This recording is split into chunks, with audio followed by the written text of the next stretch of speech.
Hi, my name is Neo Garcia and I am a PC41 from Vlsm. Today I'm going to show you our 7th experiment of our data and communications lab. Experiment 7, Design and implement a Vlsm adjacency.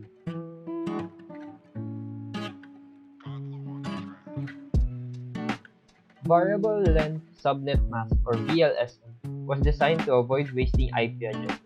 With Vlsm, a network is subnetted and then resubnetted.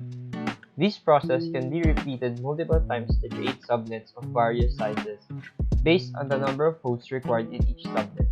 Effective use of Vlsm requires address planning.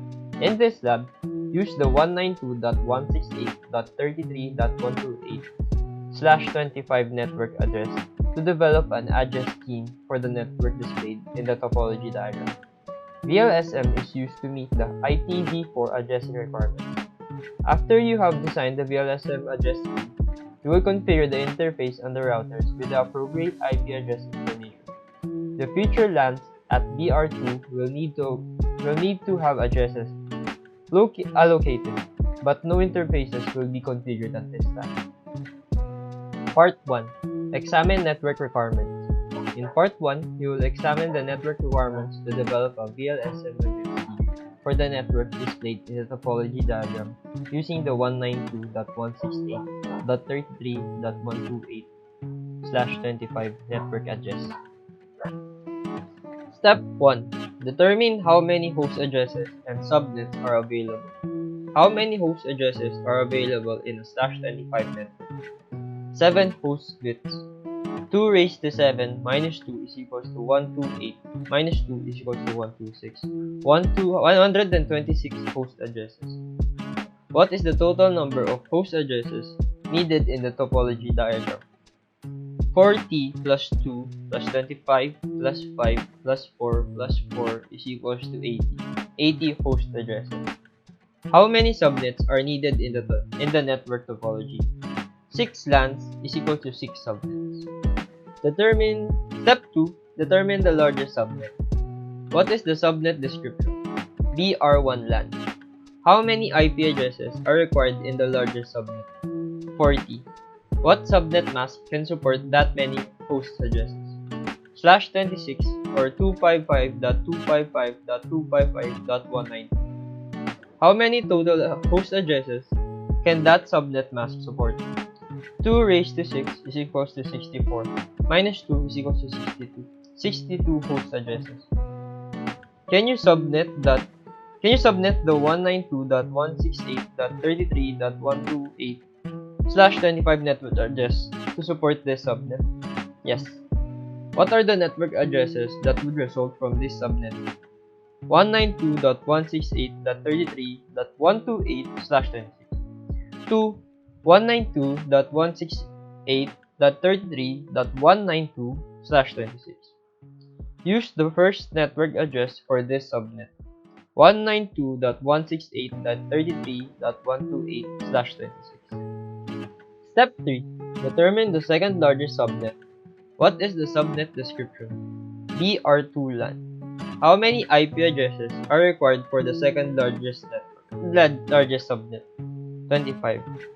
What subnet mask can support that many host addresses? /27 or 255.255.255.224.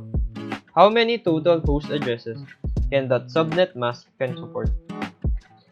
2 raised to 5 is equals to 32 minus 2 is equals to 30. 30 host addresses. Can you subnet the remaining subnet again and still support this subnet? Yes. What are the network addresses that will result from this subnetting? 192.168.33.192/27. 2. 192.168.33.224/27. Use the first network address for this subnet. 192.168.33.192/27. Step 4. Determine the third largest subnet. What is the subnet description? BR2 IoT LAN. How many IP addresses are required for the next largest subnet? 5. What subnet mask can support that many host addresses? /29 or 255.255.255.248. How many total addresses can that subnet mask support?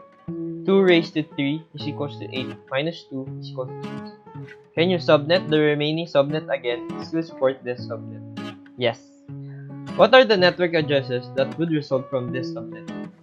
192.168.33.244/29. 2. 192.168.33.232/29. Use the first network addresses for this subnet. 192.168.33.224/29. Use the second network address for the CCTV LAN.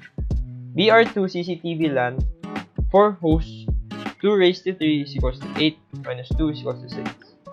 192.168.33.232/29 to 192.168.33.240/29.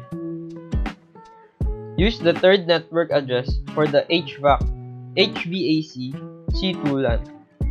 BR2 HVAC C2 LAN 4 hosts 2 raised to 3 is equals to 8 minus 2 is equals to 6. 192.168.33.240/29 to 192.168.33.248/29. Step 5. Determine the fourth largest subnet.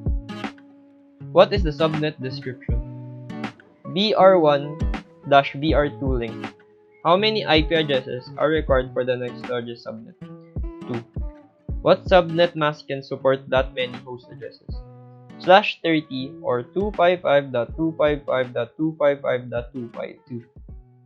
How many total host addresses can that subnet mask support? 2 raised to 2 is equals to 4 minus 2 is equals to 2. Can you subnet the remaining subnet again and still support this subnet?